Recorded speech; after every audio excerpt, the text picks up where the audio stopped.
Assembly ఎన్నికలు సమీపిస్తున్నాయి. ఈ నేపథ్యంలో తమిళనాడులోని ఇండి కూటమిలో ఆసక్తికరమైన పరిణామాలు చోటు చేసుకుంటున్నాయి. అధికార డిఎంకే కూటమిలో భాగస్వామిగా ఉన్నప్పటికీ కాంగ్రెస్ పార్టీకి అధికారంలో వాటా దక్కలేదు. దీంతో ఇప్పుడు అధికారంలో వాటా కోసం కాంగ్రెస్ ఆరాటపడుతోంది. ఈ పరిణామాలతో డిఎంకే కాంగ్రెస్ పార్టీల ముఖ్య నేతల మధ్య వాగ్యుద్ధం చోటు చేసుకుంది.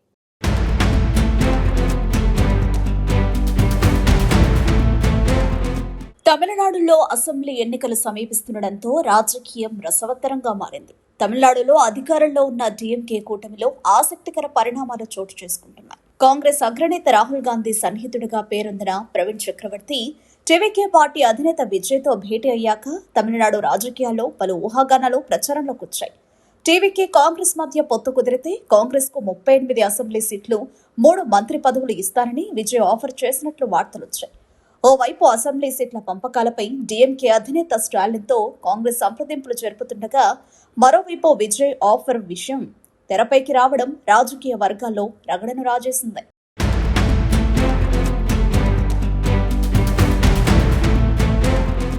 విజయ్ ఆఫర్ కు సంబంధించిన అంశంపై సోషల్ మీడియా వేదికగా డీఎంకే కాంగ్రెస్ ముఖ్య నేతల మధ్య వాగ్యుద్ధం జరిగింది. ఏ రాజకీయ పార్టీ అయినా ప్రభుత్వంలో సముచిత స్థానం దక్కాలని ఆశిస్తుంది. అధికారంలో వాటాను ప్రతి పార్టీ కోరుకుంటుంది. ఒకవేళ అధికారమే వద్దు అనుకుంటే ఎన్జీఓగా మారిపోవాల్సి ఉంటుంది అని జనవరి 3న కాంగ్రెస్ పార్టీ తమిళనాడు వ్యవహారాల ఇన్ఛార్జి గిరీష్ చోడంకర్ చేసిన వ్యాఖ్యలు ఇండి కూటమిలో మంటలు రేపుతున్నాయి. గిరీష్ చోడంకర్ వ్యాఖ్యల తర్వాత వరుసగా కాంగ్రెస్ నాయకులు ఇదే అంశాన్ని ప్రస్తావించడం, దానిపై డీఎంకే స్పందించడంతో ఇండి కూటమిలో వాగ్యుద్ధం మొదలైంది. గిరీష్ చోడంకర్ చేసిన వ్యాఖ్యలను బట్టి తమిళనాడు కాంగ్రెస్ వైఖరిలో మార్పు వచ్చిందనే విషయం స్పష్టమవుతోంది. మిత్రపక్షం డీఎంకే నుంచి తాము ఏమేం ఆశిస్తున్నామనే విషయాన్ని గిరీష్ సూటిగా చెప్పేశారు. అధికారంలో వాటా అంటే మంత్రి పదవులు అనే విషయం ప్రత్యేకంగా చెప్పాల్సిన పనిలేదు. అందుకే కాంగ్రెస్ ఈసారి డీఎంకే ప్రభుత్వంలో భాగస్వామ్యం కోరుకుంటోంది.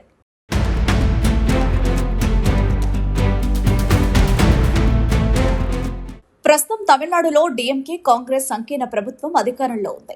తమిళనాడులో మొత్తం 234 అసెంబ్లీ సీట్లుండగా గత ఎన్నికల్లో డీఎంకే 173 స్థానాల్లో, కాంగ్రెస్ 25 స్థానాల్లో పోటీ చేశాయి. డీఎంకే 133 సీట్లను, కాంగ్రెస్ 17 సీట్లను గెలుచుకున్నాయి.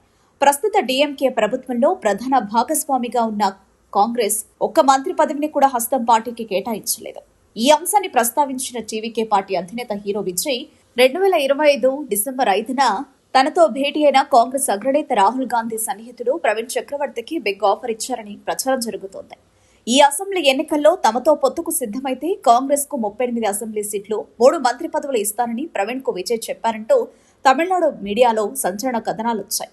టీవీకి అధినేత విజయ్ ఇచ్చిన ఆఫర్ కు అంగీకరించి ఆ పార్టీతో చేతులు కలపడం బెటర్ అనే అభిప్రాయం పలువురు కాంగ్రెస్ నేతల్లో వ్యక్తమైంది. కాంగ్రెస్ పార్టీలోని మెజారిటీ నేతలు రాష్ట్ర ప్రభుత్వంలో అధికార భాగస్వామ్యాన్ని బలంగా కోరుకుంటున్నారని తమిళనాడు కాంగ్రెస్ కమిటీ ఇన్ఛార్జి క్రిష్ సోదంకర్ ఇప్పటికే పేర్కొన్నారు.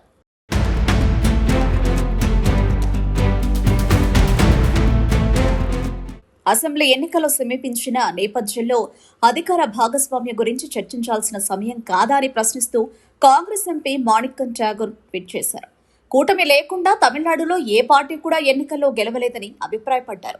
మాణిక్యం ఠాగూర్ ట్వీట్ పై ఎక్స్ వేదికగా స్పందించిన డీఎంకే పార్టీ మాజీ ఎంపీ ఎంఎం అబ్దుల్లా, డీఎంకే సర్కారుకు మిత్రపక్షాల మద్దతు కొనసాగుతుందా లేదా అనే టాపిక్ పై గతేడాది కాలంగా పలు సోషల్ మీడియా పేజీల్లో ఆర్ఎస్ఎస్ తప్పుడు కథనాలను ప్రచారం చేస్తోందని ఆరోపించారు. ఈ కథనాలు ఎక్కడ పుట్టాయి, ఎవరి ద్వారా పుట్టాయి అనేది తెలుసుకోకుండా మాణిక్యం ఠాగూర్ స్పందిస్తున్నారని ఎంఎం అబ్దుల్లా వ్యాఖ్యానించారు.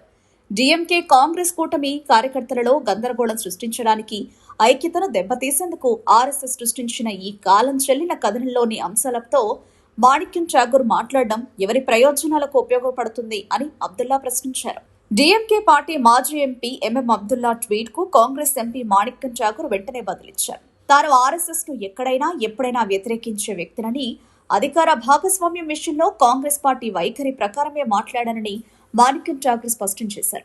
తమిళనాడులో డీఎంకేతో పొత్తుపై కాంగ్రెస్ ఏర్పాటు చేసిన చర్చల కమిటీ చైర్మన్, పార్టీ తమిళనాడు వ్యవహారాల ఇన్ఛార్జ్ గిరీష్ చోడంకర్ వ్యక్తం చేసిన అభిప్రాయాన్ని తాను చెప్పానని ఠాగూర్ పేర్కొన్నారు.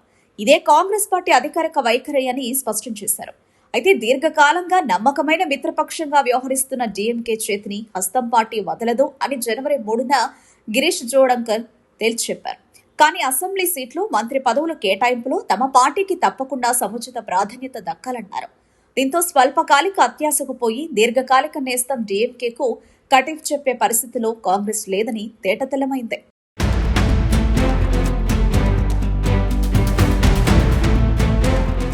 టీవీకే చీఫ్ విజయ్తో రాహుల్ గాంధీ సన్నిహితుడు ప్రవీణ్ చక్రవర్తి ఎందుకు భేటీ అయ్యారు అనే దానిపై ఇప్పటిదాకా అధికారిక క్లారిటీ రాలేదు. కానీ ఒక విషయం మాత్రం స్పష్టమైంది. ఆ సమావేశం త్వరలో జరగబోయే అసెంబ్లీ ఎన్నికలపై ప్రభావం చూపే అవకాశం లేకపోలేదు. ఎన్నికలకు ముందు వీలు కాకపోతే ఎన్నికల తర్వాత డీఎంకే కాంగ్రెస్ కూటమిలో చేరాలనే ఆహ్వానం టీవీకే అధినేత విజయ్కు ఉండొచ్చని పలువురు రాజకీయ పరిశీలకులు విశ్లేషిస్తున్నారు. టీవీకే పార్టీ సాధించే సీట్లను బట్టి డీఎంకే కాంగ్రెస్ సర్కారులో సముచిత ప్రాధాన్యత ఇస్తామనే ప్రతిపాదన కూడా అందులో అంతర్లీనంగా దాగి ఉండొచ్చని అంటున్నారు. తాజాగా జనవరి 3న టీవీకే పార్టీ జాతీయ అధికార ప్రతినిధి ఫెలిక్స్ గెరాల్డ్ కీలక ప్రకటన చేశారు. లౌకికవాద సూత్రాల ప్రకారం తమకు కాంగ్రెస్ పార్టీ సహజ భాగస్వామి అని ఫెలిక్స్ గెరాల్డ్ వెల్లడించారు. ఈ విధమైన ప్రకటనల ద్వారా కాంగ్రెస్తో సాన్నిహిత్యాన్ని కోరుకుంటున్నామని స్పష్టమైన సందేశాన్ని టీవీకే పంపుతోంది. తమిళనాడులోని దళిత, మైనారిటీ వర్గాల్లో కాంగ్రెస్కు మంచి పట్టుంది. టీవీకేకు కూడా ఆ వర్గాలతో పాటు యువత, మహిళల్లో మాస్ ఫాలోయింగ్ ఉంది. తమతో కాంగ్రెస్ చేతులు కలిపితే సులభంగా పెద్ద సంఖ్యలో సీట్లను గెలవొచ్చనే ఆశాభావంతో టీవీకే ఉంది.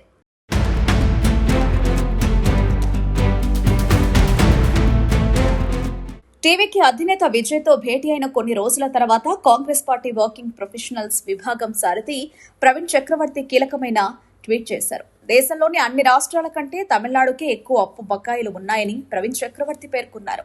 తమిళనాడుకు భారీ అప్పులు ఉండడం ఆందోళనకర అంశమని, వాటిపై ప్రతి నెలా భారీగా వడ్డీలను చెల్లించాల్సి వస్తుందని ప్రవీణ్ చక్రవర్తి స్పష్టం చేశారు. అత్యధిక స్థాయిలో జీడీపీ అప్పుల నిష్పత్తిని కలిగిన రాష్ట్రాల్లోనూ తమిళనాడు 3వ స్థానంలో ఉందని ప్రవీణ్ విశ్లేషించారు. బీజేపీ పాలిత ఉత్తరప్రదేశ్ కంటే డీఎంకే పాలిత తమిళనాడుకే ఎక్కువ అప్పులు ఉన్నాయని ప్రవీణ్ చక్రవర్తి వ్యాఖ్యానించడం రాజకీయ వివాదానికి దారితీసింది. డీఎంకే ప్రభుత్వాన్ని విమర్శిస్తూ ప్రవీణ్ ట్వీట్ చేసినందుకు కాంగ్రెస్ అధిష్టానానికి ఫిర్యాదు చేశామని తమిళనాడు కాంగ్రెస్ కమిటీ అధ్యక్షుడు సెల్వ పెరుంతగై ప్రకటించారు. మిత్రపక్షం డీఎంకేకు వ్యతిరేకంగా ఎవరు మాట్లాడినా తాము మౌనంగా ఉండలేమని సెల్వ పెరుంతగై తేల్చి చెప్పారు. డీఎంకేతో కాంగ్రెస్ కు ఉన్న బలమైన అనుబంధానికి ఈ స్పందనే నిలువెత్తు నిదర్శనం. ఈ లెక్కన మళ్లీ కాంగ్రెస్ డీఎంకే జోడీ తమిళనాడు అసెంబ్లీ ఎన్నికల బరిలోకి దూకడం ఖాయం. తొలిసారి ఎన్నికల సంగ్రామంలో విజయ్ ఎలాంటి ఫలితాలను సాధిస్తారు, ఎన్నికల తర్వాత ఏ కూటమి దిశగా అడుగులు వేస్తారు అనే దానిపై ఉత్కంఠ నెలకొంది.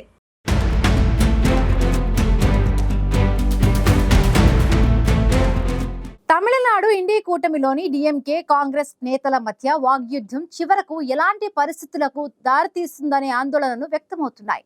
అసెంబ్లీ ఎన్నికలు సమీపిస్తున్న నేపథ్యంలో పొత్తులు, కూటములకు సంబంధించి మరిన్ని మార్పులు సంభవించే అవకాశాలు లేకపోలేదనే అభిప్రాయాలు వ్యక్తమవుతున్నాయి.